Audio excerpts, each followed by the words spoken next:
и таките маргинализирани групи. Сега да видиме како писателката Доина успева да го привлече вниманието со овој роман, како успева да го привлече вниманието како писател кон оваа тема. Значи, ова што зборував до сега беше начин како може некој психоаналитичар или социолог да анализира книгата, но ние како читатели што можеме тука да најдеме како основа според која би можеле да почувствуваме едно одредено задоволство во текстот.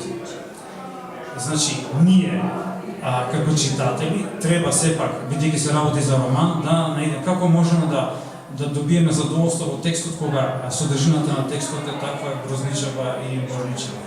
Раскажувањето на писателката Доина Руншти не е линеарно, значи нема да најдете тука на раскажување од почеток до крај на дејството, како почнува нејзиното впуштање во таа проституција и како завршува. Тука е многу интересен пристап, би рекол на некој начин, па може да се каже и нели постмодерен, нелинеарен, нешто како интертекстуално, металитерален, така натаму, бидејќи книгата е составена од 13 поглавја и секој поглавје, барем пола од нив, се однесуваат на децата кои се нејзини другарки, што правели, како живеле на истата годишна возраст како што е Елиза. Значи имате поглавје за нејзината другарка на 11 години, за нејзиниот другар на 11 години. Ние сваќаме дека сите деца, буквално во тој период од 10 до 14 години, во тоа село се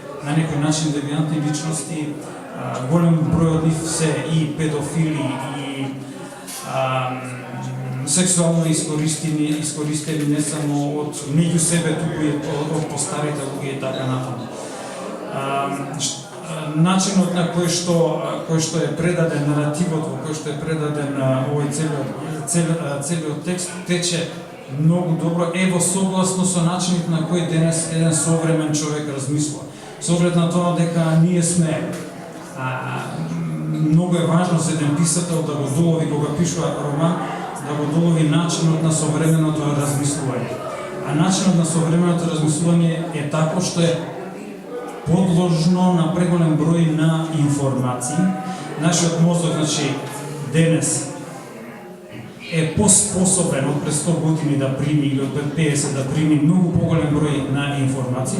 Од друга страна е тотално неспособен да, односно веќе постепено стана неспособен да памети, значи да памти. Меморијата полека ја губи. Ние веќе немаме потреба нешто да паметиме, имаме потреба, односно самиот мозок знае дека може да ги добие тие информации. Тоа е од една страна и парадокс и нешто што е можеби и во нас самите девијантно со оглед на тоа дека на некој начин закрвавуваме. Романите токму затоа служат за развивање на таа меморија, за развивање на нашите длабоки структури. Во овој случај начинот на кој што е предаден романот токму така ни овозможува една тотална опуштеност и една, би кажал така, еден начин да се нурнеме во дискурсот, во текстот, без да имаме потреба да ги паметиме, односно да ги примаме тие информации, туку да го паметиме тоа што е најважно за романот и кое што влегува во нашата подсвест. Со оглед на тоа, можам да кажам дека романот е навистина еден текст кој што е современ дискурс кој што во ниеден момент не е досаден, значи од прва до последна страница вие постојано дознавате нови работи. Јас нема да ви кажам како ќе заврши романот, бидејќи со тоа би кажал све, оставам на вас да го прочитате и да ги донесете собствените заклучоци. Мојот впечаток е дека денес меѓу нас е присутен еден извореден раскажувач, еден извонреден романописец кој знае како да претвори една новинска агенцијска вест и така натаму во нешто што можеме да го запаметиме во нашите длабоки мисловни структури. Тоа фактички е и улогата на писателот денес во светот, да даде некаков поинаков да даде поинаков поглед на свет, малку да ни ги отвори хоризонтите на очекување. Да не го добиваме тоа што го очекуваме, туку напротив преку движеноста тоа што не го очекуваме, а што можеме да го научиме. Тоа е отприлика што имам да кажам за романот. На крај би сакал уште еднаш да и честитам на авторката за ова изморено дело, а вас да ве поканам да го прочитате романот, затоа што ќе сватите следно. Не се работи за едно мало село во Румунија. Не се работи за судбината на едно мало непознато девојче во едно румунско село. Се работи за судбината на илјадници луѓе со слични проблеми во Источна Европа, во Југоисточна Европа, ако сакате и на Балканот. Се работи за тоа какви луѓе сме ние денес, колку се грижиме за нас самите и за тие околу нас. Се работи за нешто многу поголемо отколку тоа што е дадено во романот, и со тоа мислам дека авторката постигна голем успех. Ви благодарам на вниманието.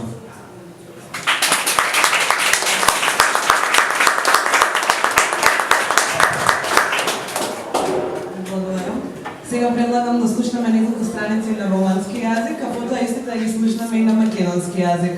Поканувам ми студентот од ПД да се качи.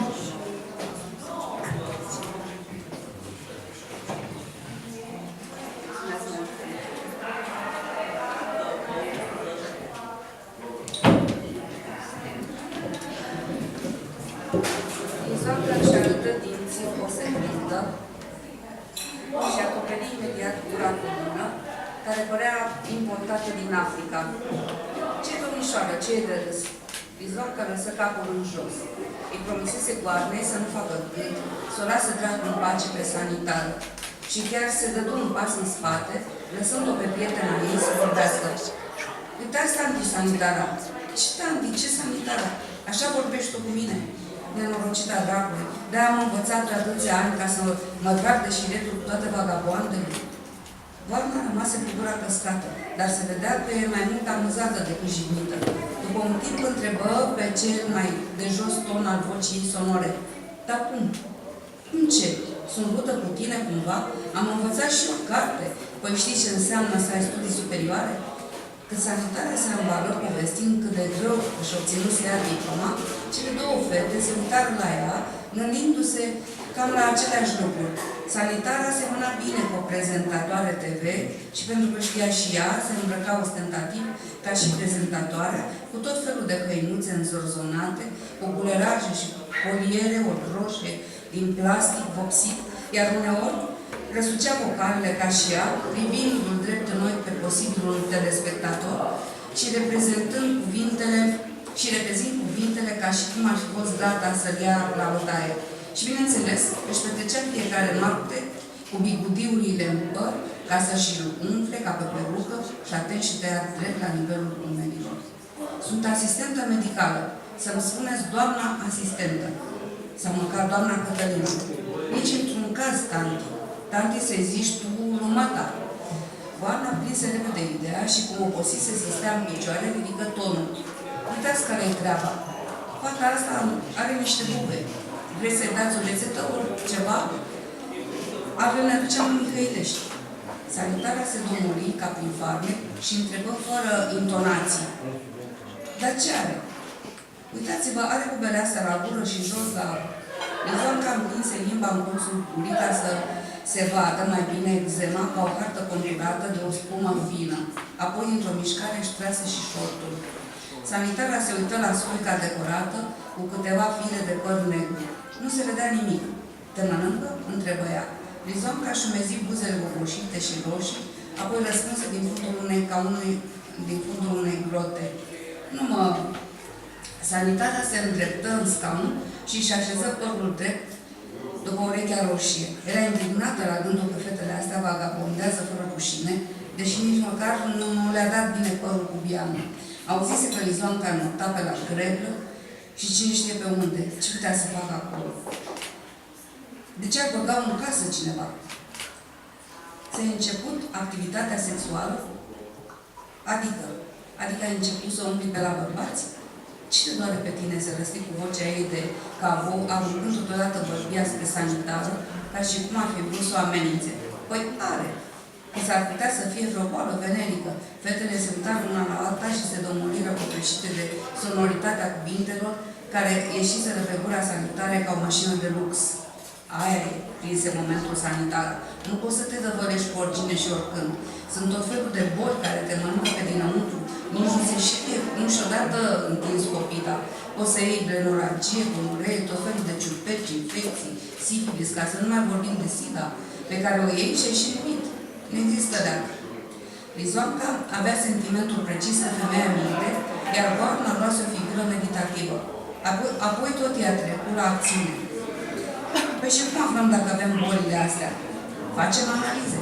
Tantivitina, femeia de serviciu băgă imediat capul pe ușă, ca și cum ar fi fost o stată la datorie. Adu geanta să luăm niște sânge. Nu dăm noi sânge, vedeți-vă de treabă, doamna. E suficient?